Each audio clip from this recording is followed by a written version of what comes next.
Et bonjour à tous, on se retrouve aujourd'hui pour les résultats de SmackDown du 16 octobre 2020.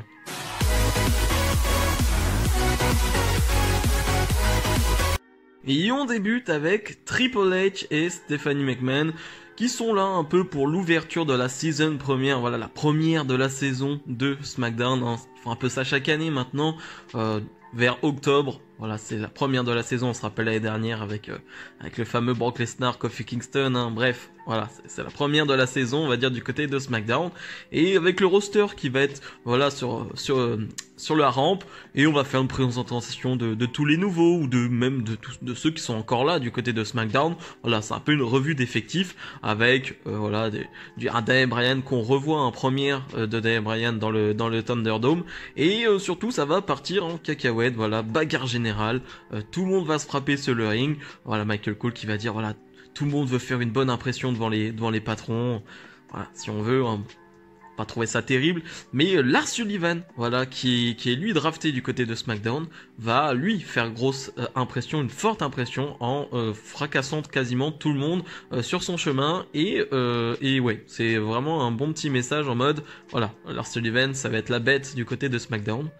Et Jeff Hardy va l'attaquer et l'expulser du ring parce qu'on sait que ce soir, même tout de suite, on va avoir Jeff Hardy contre Lars Sullivan. Mais voilà, en gros, c'était vraiment un début de show pour te montrer un peu tout ce qui allait se passer sur ce show et un peu une revue d'effectifs. Donc bon, allez, on va dire que ça fait un peu plaisir de voir Triple H. Pas trop plaisir de voir Stephanie, mais on va dire que voilà, c'était un peu sympa. Et donc, Lars Sullivan face à Jeff Hardy dans un match de quoi, 4-5 minutes ? Pas plus, avec une large domination de Lars Sullivan. Et oui, que vous le vouliez ou non, hein, les fans de Jeff Hardy, il y en a beaucoup.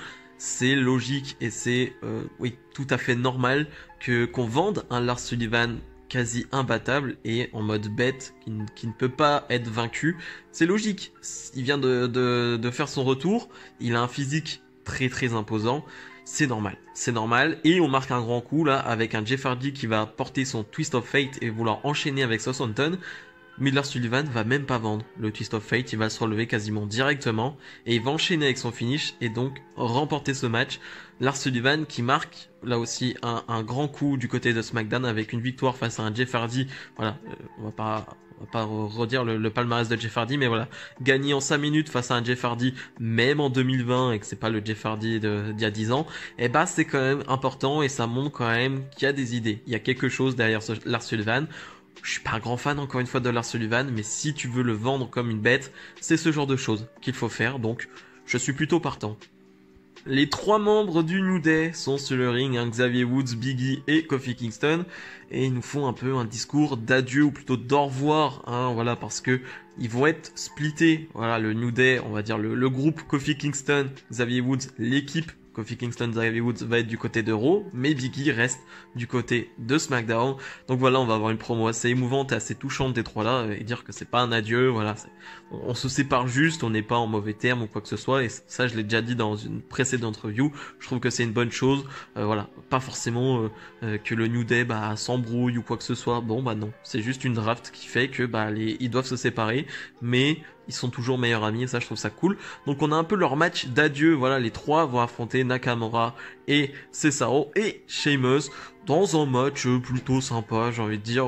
C'est un peu du classique et du revu parce que ce match, voilà, on se l'est tapé beaucoup de fois quand même, hein, cette dernière année, beaucoup de fois. Alors sans Sheamus, voilà, le petit truc Sheamus en plus, mais on va dire qu'il y a le fait que ça soit le dernier match pendant un long moment du New Day réuni à 3, donc voilà, t'as une petite touche émotion. Personnellement j'adore le New Day et c'est une équipe, voilà, ça fait quoi, 5-6 ans qu'ils sont en équipe, et ça fait 5-6 ans, on va dire, ça fait 10 ans que je suis le catch, et donc ça fait vraiment partie de mon vécu de fan de catch, on va dire, le New Day. Donc ça me touche personnellement de les voir se séparer, donc voilà, c'est juste voir, personnellement moi ça me touche le New Day qui vont l'emporter, et ouais, ça fait juste bizarre de se dire que le New Day on va plus les revoir à 3, on va plus voir Big E danser avec Xavier Woods et Kofi Kingston. Enfin voilà, c'est beaucoup de petits moments comme ça qui, voilà, c'était des bons petits moments, mais voilà, les deux groupes, on va dire, enfin les deux parties vont vraiment bien s'éclater de leur côté, j'en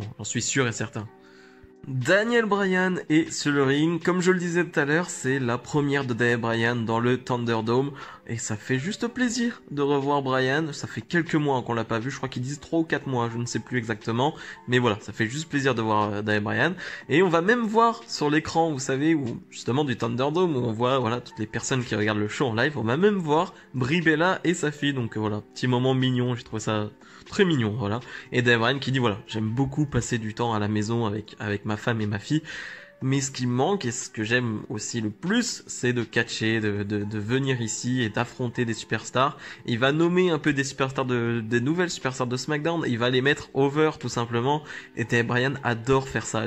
Il le fait souvent et c'est pas anodin qu'on le fasse. Enfin, que ce soit Daniel Bryan qui le fasse parce qu'on sait à tel point il est généreux, à tel point il a envie que les jeunes superstars et tout s'envolent tout simplement. Il va mettre le Riot Squad over, il va mettre Bianca Belair over, il va mettre Apollo Crews over, Aleister Black, Kevin Owens, enfin bref, j'adore quand Daniel Bryan fait ça.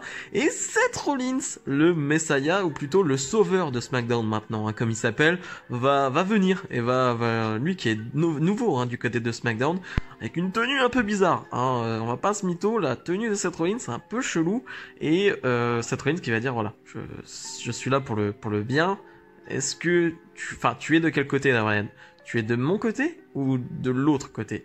Et Daniel Bryan qui va juste dire mais tes idées elles sont un peu pourries en fait, et c'est un peu tourné autour de toi-même et c'est un peu nul en fait, non c'est un peu nul. Et il va avoir un petit truc marrant, il va vraiment lui dire c'est nul, non c'est un peu nul. Et comme ta tenue elle est un peu nulle aussi. Et Rollins ça va pas lui plaire, il va l'attaquer. Petite fight, un petit fight entre les deux et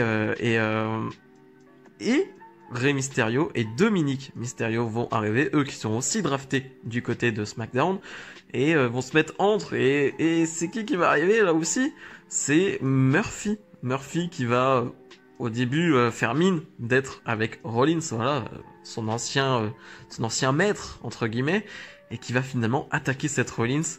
On s'en doutait quand même qu'il allait l'attaquer après tout ce qui s'est passé ces dernières semaines. Donc voilà, c'était pas non plus un truc de fou. Et Murphy qui va vouloir serrer la main au Mysterio, mais les Mysterio ne vont pas vouloir. Voilà, Murphy qui essaye de se rattraper. Voilà, c'est Murphy presque touchant et mignon. Là, il s'est dit bon, j'ai fait des conneries et tout, j'essaye de me rattraper. J'essaye de m'excuser envers les Mysterio. Bon, on prend les Mysterio aussi. Mais bref, en tout cas, je suis pas trop content de revoir les Mysterio face à Rollins. Enfin, Murphy avec les Mysterio, ça peut être cool. Enfin, ça dépend où ça veut aller. Ça dépend avec ce qu'ils veulent faire avec Aliyah. Mais revoir les Mysterio face à Rollins, pourquoi non. Par contre, Daniel Bryan contre Seth Rollins, oui. Là, c'est un grand oui. Signature de contrat entre Bayley, la championne de SmackDown, et Sasha Banks. Ouh, quelle signature de contrat! Alors c'est pas toujours au top les signatures de contrat, c'est souvent ennuyeux et assez redondant et il se passe pas grand chose. Pour le coup, il va pas y avoir forcément de physicalité, mais dans les attitudes et dans la promo de Sasha Banks, ouais, c'était du lourd, c'était du très lourd. Déjà, j'aime bien les petits détails, j'aime bien que Bayley à chaque fois vienne avec la chaise avec laquelle elle a frappé Sasha Banks. Ça, j'adore. J'adore que ce soit un petit truc, mais ouais, il y a une petite ref à chaque fois et j'adore. Vraiment, j'aime beaucoup. Et Sasha Banks qui va faire une promo mais géniale, vraiment. Ça fait longtemps que j'ai pas vu Sasha Banks faire une telle promo. Alors oui, elle a pas toujours 3-4 minutes pour faire des promos, ça je sais, je suis d'accord. Mais c'est pas terrible. La plupart du temps quand c'était avec Bayley, ça m'ennuyait. C'était marrant, mais on n'était pas sur de la promo. Allez, qu'on retient, voilà. Là, pour le coup, je vais la retenir. Vraiment, dans cette feud, c'est une promo que je vais retenir. Une Sasha Banks qui va dire, mais jamais je t'aurais tourné le dos, jamais je t'aurais trahi. Si j'aurais pu trahir NXT, j'ai toujours été derrière toi du côté de NXT quand t'as été championne NXT, quand on a été champion par équipe, j'étais derrière toi. Quand t'as été championne d'Euro pour la première fois, j'ai été derrière toi. Donc non, je ne t'aurais pas trahi. Là, sur ce règne de 360 jours, non, je t'ai pas trahi, je t'ai aidé à chaque fois, ce qui est vrai en soi. Et j'aime bien que Bayley, au début de la promo, soit en mode ouais bon, je m'en fiche un peu de ce que tu me racontes, et avec le sourire. Et quand Sasha Banks fait sa promo là très sérieuse, t'as une Bayley pas paniquée mais qui est aussi plus sérieuse aussi, et ça j'aime bien, ça j'aime beaucoup. Une Sasha Banks qui va dire une phrase que j'adore, elle va dire mon nom est plus grand que ton titre. Ça j'aime bien. J'ai trouvé que c'était une belle phrase. Et Bayley qui va s'en aller sans signer le contrat. Donc Sasha Banks qui va dire d'une manière ou d'une autre, t'inquiète pas, je te ferai signer ce contrat, y a pas de souci. Mais déjà que j'avais hâte de voir ce Hell in a Cell parce que Hell in a Cell déjà t'as envie d'en voir. Sasha Banks est excellente dans tous ces Hell in a Cell. Et là ouais, c'est une promo qui me donne encore plus envie. Donc bravo, vraiment bravo Sasha Banks qui a vraiment porté cette promo. Les Street Profits qui font leur première du côté de SmackDown affrontent Dolph Ziggler et Robert Roode pour le titre, un tag des Street Profits. Encore une fois, Robert Roode et Dolph Ziggler qui ont une chance pour le titre, comme un Raw contre le New Day, mais on ne sait pas pourquoi. Vraiment, aucune... On nous dit rien. Vraiment, ils sont juste là et on leur donne une chance pour le titre. Ok, sans raison. Et ça ne va pas durer, parce que les deux vont se faire disqualifier, ils vont être les deux sur le ring et ils vont attaquer. Donc voilà, pas grand chose à dire, je comprends pas l'intérêt d'avoir présenté ce match encore une fois une semaine à l'avance pour nous dire ouais il y a un match tag 2 contre 2 pour en faire un match de 3 minutes avec disqualification. Mais bref, je suis plus étonné de ce non-intérêt pour la division tag et ouais, je suis même pas blasé, ça me fait ni chaud ni froid. Le main event Braun Strowman Challenge Roman Reigns pour le titre Universal.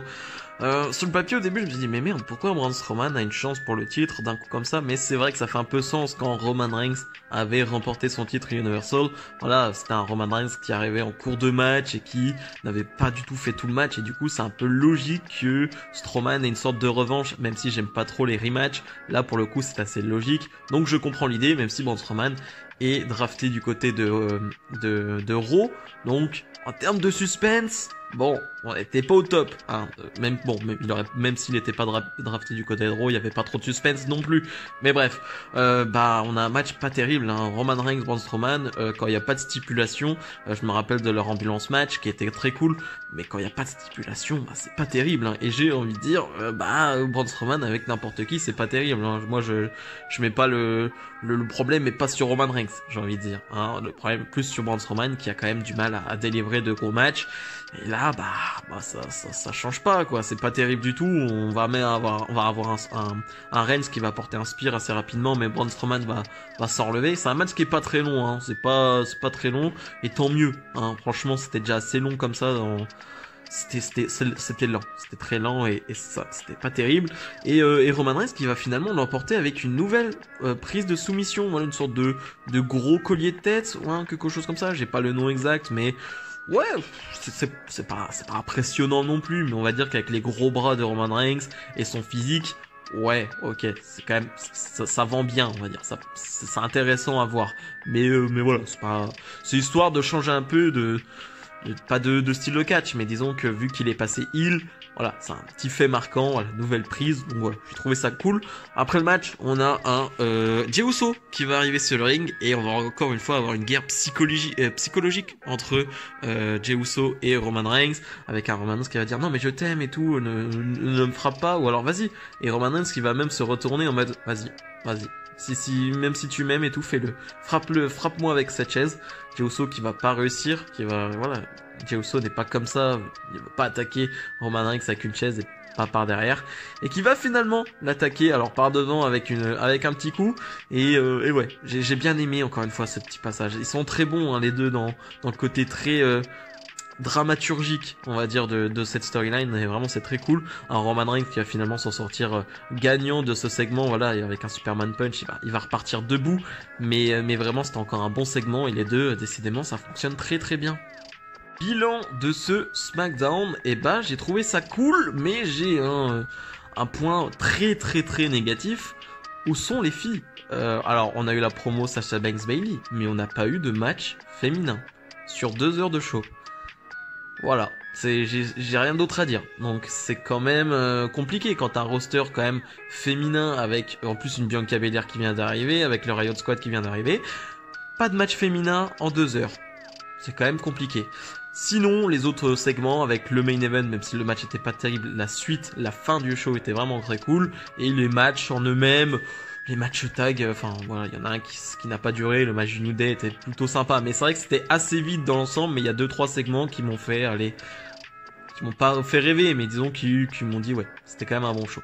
Donc voilà, si vous avez aimé cette vidéo comme d'habitude, n'hésitez pas à vous abonner et à liker cette vidéo. Nous, on se retrouve dès mardi pour la review de Raw. Salut!